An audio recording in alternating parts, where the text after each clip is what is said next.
Hello there. Today I'm delighted to be looking at a sherry, and it's a style of sweet sherry that personally I absolutely love. It's made by a producer called Valdespino. Strangely, it's called El Candado. And I say strangely because El Candado means the padlock. The wine's made from Pedro Ximinez, and traditionally every bottle of this used to have a tiny padlock and 2 keys that would come with it so that you could lock up your drink. I suppose it's symbolic of the fact that these are seen to be a very special style of wine. The tradition is that for the Valdespino family, these were a family reserve. Some of the barrels of this Solera were kept under lock and key. That does somehow seem an appropriate way for treating such a unique and special style of wine. Now, the Solera that produces El Candado actually originally came from another company. In 1972, Valdespino took over a portion of an almacenista, a sherry storekeeper, called Manuel de Argüeso. And part of the purchase included the Solera that produces this sherry. Now, as I say, the purchase happened in 1972, but actually the company that was purchased had been founded in 1822 by Leon de Argüeso, but I can't actually find a date for the establishment of this particular Solera. But I think it's fair to say that it's a historic old Solera. Now, when you're talking about history, Valdespino, in fact, claim to be the oldest house in the sherry region, and they can date their origin as a sherry producer back to 1264, when Alfonso de Valdespino was one of 24 knights who fought alongside King Alfonso X of Castile to prevent the Moors from invading this region. As a reward, the king gave Alfonso the land that formed the basis of the bodega, so he settled down and started making wine.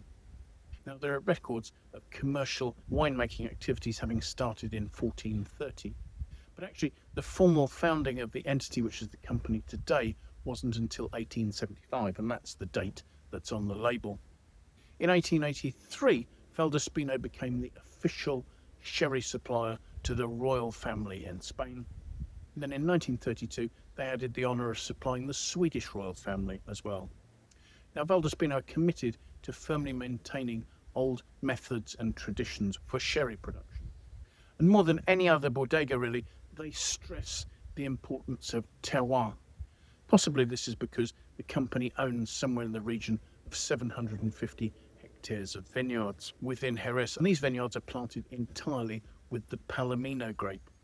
But the ownership of so many vineyards enables Valdespino to control the supply and the quality of fruit they need for their wines. El Candado, however, is an exception because obviously that's produced from Prdro Ximinez grapes, and those are actually purchased from the Montilla-Moriles region.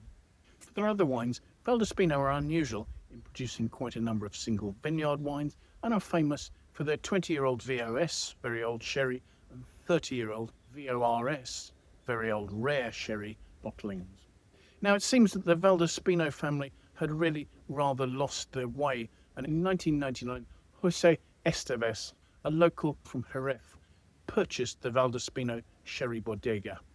Now, the following year, Estévez pulled off quite a coup. He managed to get Eduardo Ojeda to join Valdespino as the technical director.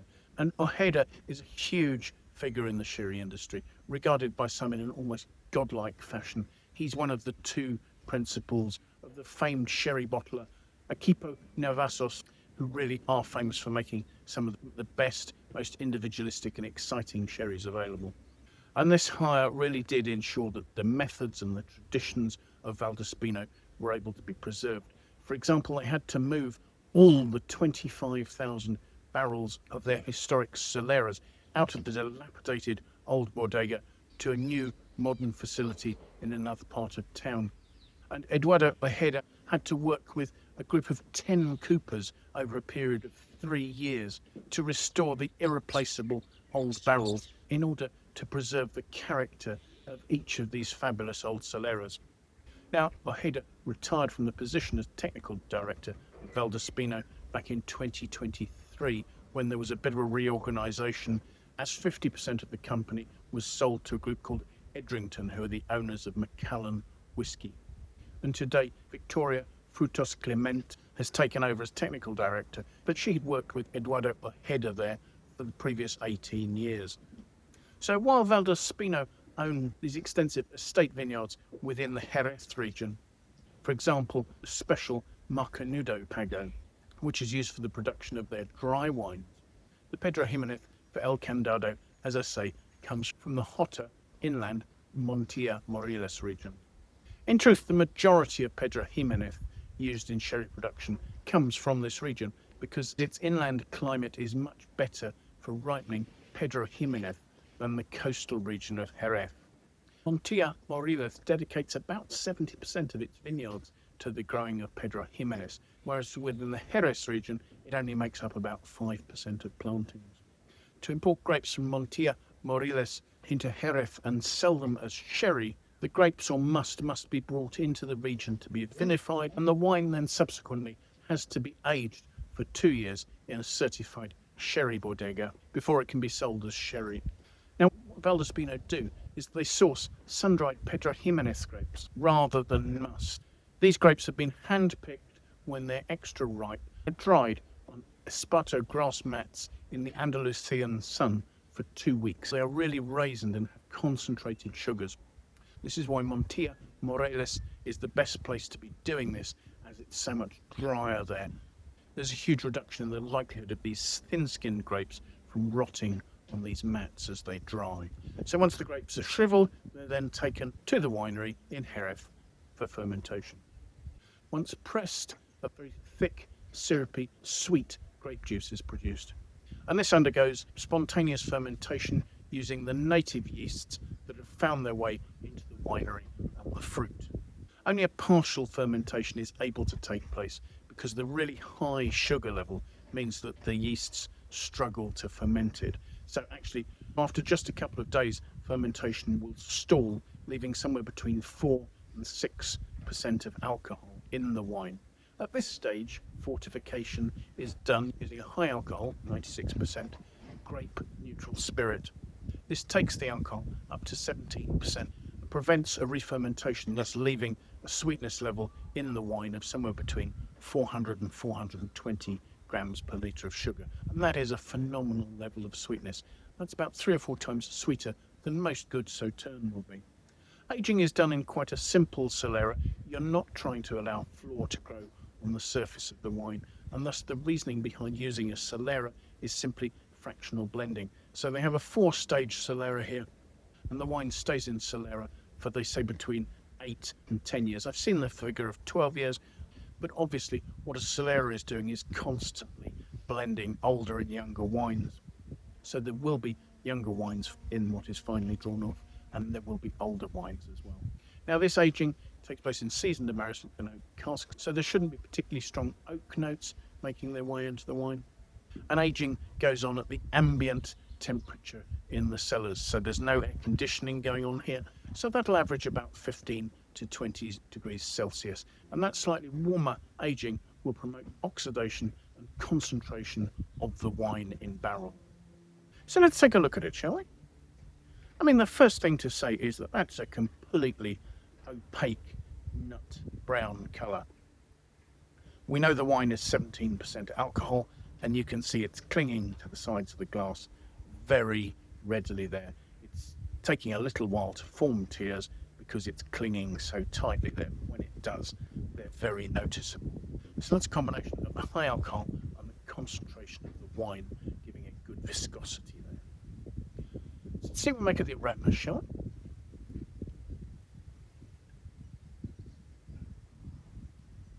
It really is an incredible concentration and density here. The aromas are principally of black treacle, but then there are figgy notes. Not surprisingly, there are raisin notes. There are developed earthy truffle notes. There are some other high-toned developed notes sort of along the lines of candied peel, candied lemon peel, that sort of thing. And then also a rich caramel note, perhaps some chocolatey richness as well. Perhaps overtones of coffee. The more you look, the more aromas you can find. There are nutty notes. There seems to be some sort of underlying sweet spice, maybe vanilla.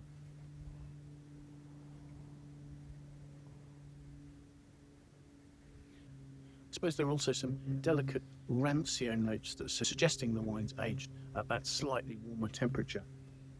Some of that is the sort of the candied peel note. There's a slight spiritiness, but I think also the coffee notes are included in the slight rancio hints that you have here. So, let's have a taste.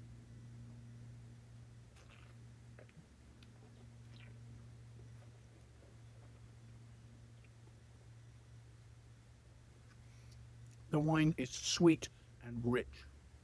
It's almost like you have your mouth full of raisins, such as the concentration and the density of the wine. It's completely full-bodied, and actually the intensity of the fruit is sufficient that the 17% of alcohol that's in here really isn't showing significantly.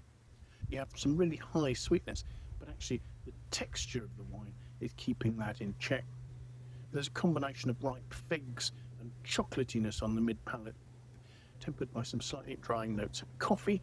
There are notes of caramel sitting under that. You've got those sort of earthy hints, truffle hints, just hints. And then coming out at the other side, you've got that raisined sultana, dried fig sort of richness that carries on through, giving a very long and beautifully balanced finish. I haven't really commented on any acidity. There is a freshness to the wine, but it's not particularly showing in terms of crispness. This is a wine made from very ripe grapes, and so there's a softness to the acidity, but at the same time the act of drying the grapes and allowing concentration during maturation has concentrated what acidity there is. Despite the wine's massive structure, that's giving a little bit of balance, and that's just enough to leave the finish giving that sort of fresh, dried fruit and stop it being cloying. Perhaps at the end you are getting a few more of those slight rancio notes and dried lemon peel.